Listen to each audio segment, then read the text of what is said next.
Welcome to Penrose Learning, where we make understanding easy. In this video, I will explain how to make a journal entry in Tally. First, let's navigate to the correct section. From the gateway of Tally, you will select Vouchers. This opens the voucher entry screen. Then, simply press the F7 key or click the Journal button to open a new journal voucher.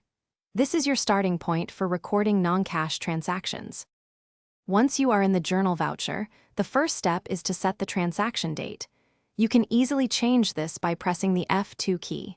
Next, you need to identify which accounts are affected. Remember, every transaction has at least two impacts. One account will be debited and another will be credited. It is crucial that your total debits always match your total credits. Now, let's input the specific accounts and their values. In the debit field, select the appropriate ledger account from your chart of accounts. Then, enter the exact monetary value to be debited.